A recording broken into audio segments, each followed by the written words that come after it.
n'ọkụzụ ọnọsọleze obi na ụmụ mma na-achọ ya ezuda na-enwe ọkụzụ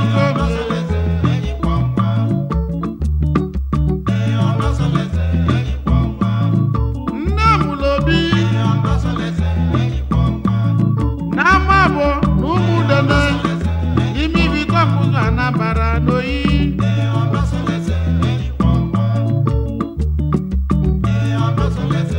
mgbe obi na-eje akwụkwọ festi ka obi na-egbo o mesịrị lụọ ọrụ oyibo n'aka GS Morrison and Son Nigeria Limited o wee lụrụ arọ 1986 obi wee bido bizines ya n'arọ ahụ ka ọ nụrụ nwaanyị ya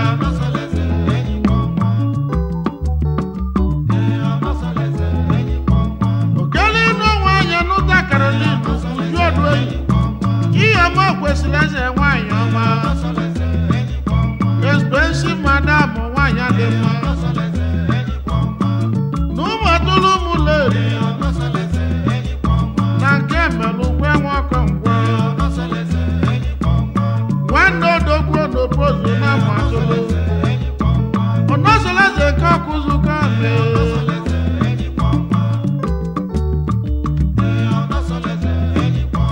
ọlụmọlụlụ n'ọkụzụ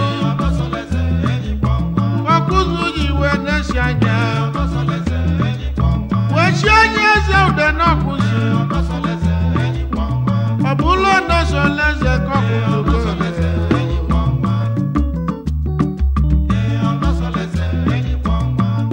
ọlụmọlụ n'obodo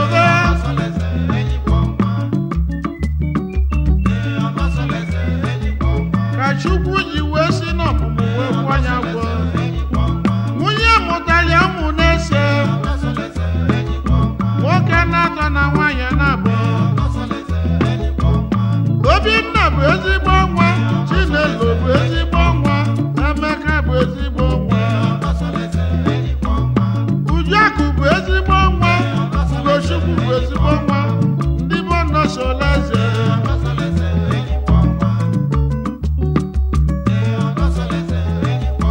Ezuda na-enwe ọkụzụ ka onye tigiti mmanwụ onye so gị so n'ogwuo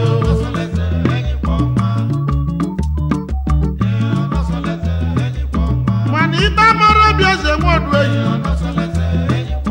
maka na onye nne ya na-ebu isi anụ awụ anya bụ ọ ga-adị ya mma nne ya bụ ụdala ọdụ eyi ajọ nnụnụ ome ọkachi eke izizi n'ọkụzụ ekwusi obi ya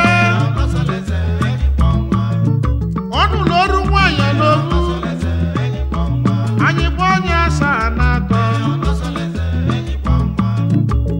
ọ mụrụ ọgwụ ụmụ 4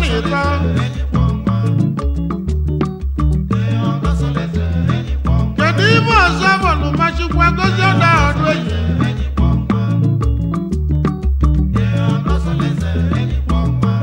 ka ọ nụsịrị nwaanyị na-abụ lụzie na nke ịtọ o wee nụta heli na eke mma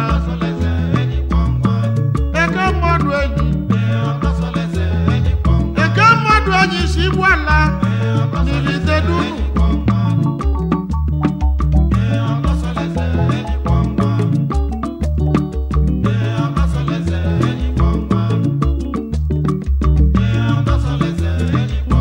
anyị na-amụ ya Chika Ibobo nwaanyị ọma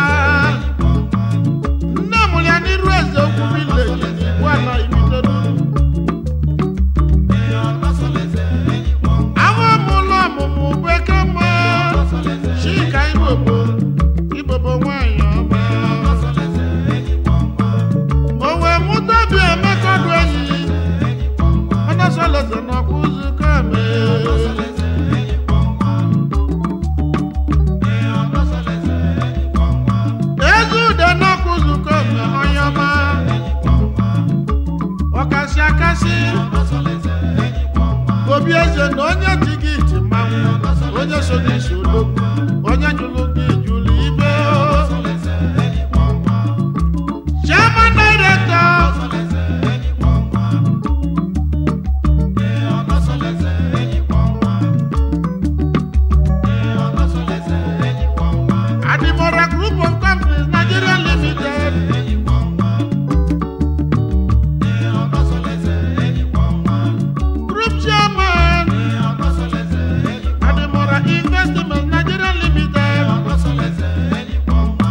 Adimora Electrical Fittings and Accessories Nigeria Limited.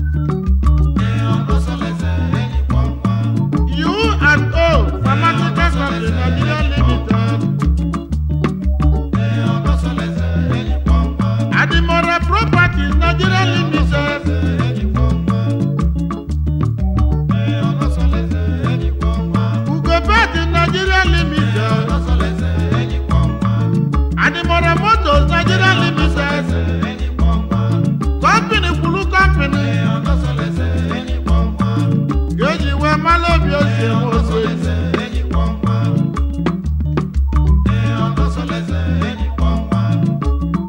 Company Kulu Company. Ego Kulego. Geji we malo no solese.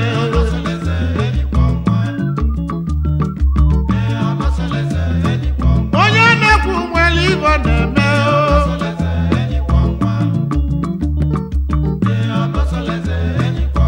Obieze nke kwali irite niile uniform. Ụmụ udene niile nwoke na nwanyị. Mbosi ochili ezu udene. Ọ kwasịrị onye ọbụla uniform na bebe. Anyị jere ekwula ewu na.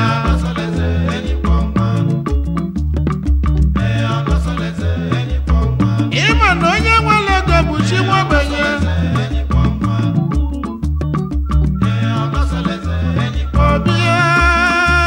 Obieze olu.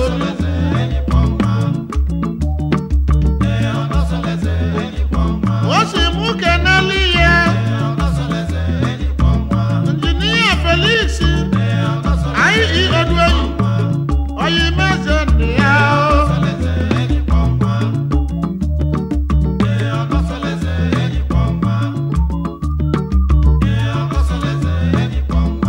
Obiemeka Odueyi ezigbo dị karo ezigbo dị ọbịa n'uju akụ nwanyị ọma.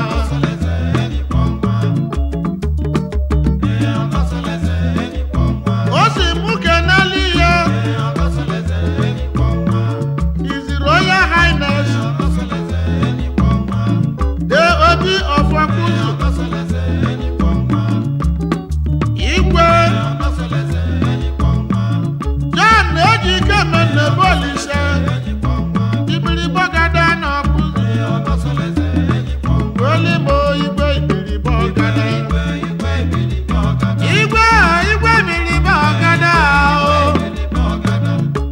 Ejike Mennebolise John Mennebolise Onyema Chairman Director General Nigeria Limited Ibiribogada na Akuzu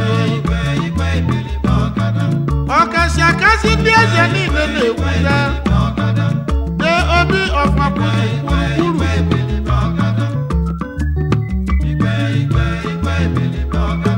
Ijenugo Jonah bụ Holiday Inn ebe anyị na-ebi ndụ ọma ahụ.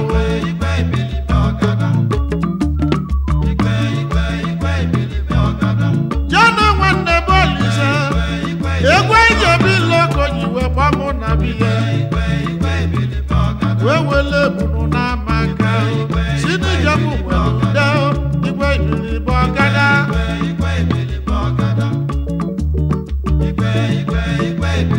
Ka ịchọba na ọnọsọleze n'Ọkụzụ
ekweghị ọgwọta keneze n'ime mụleri oke bụ chairman director Children Nigeria Limited ọgwọta keneze n'ime mụleri oke bụ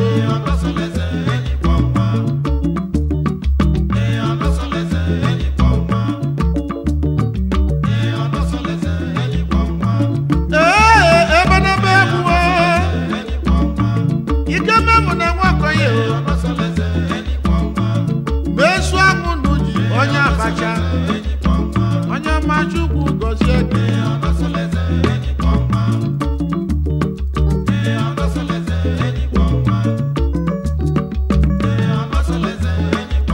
kedu maka chief doctor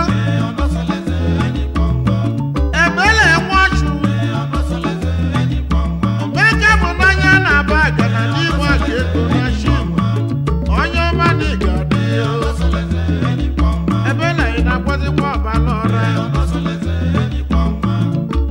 abịala achala niile onye machukwu gozie gị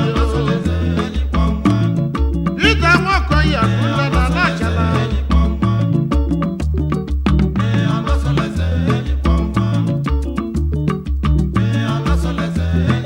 oyimo oche si ezi ụzọ ọwụlami na-adazi adịghị ọwụlami ezi oyi nọ ga-adịrị gị mma oyi mụ nna m dị okolo nwaka ibi ihe n'ichi na onye nna ya bụ eze ga-abụ eze onye ọma nna m dị nwe okolo anyị ka ime ọdụ onye ọma mmeri ibe na na-alọ kedu maka Benji Okongwu Benjamin Okongwu na ndị alụ nwanne John Okongwu na ndị alụ onye ọma Chukwu dị nwoke ahụ amụlụ onye na-ego na ụmụ kedu maka Boniface Ọkpala Nwabute BOI na kwezi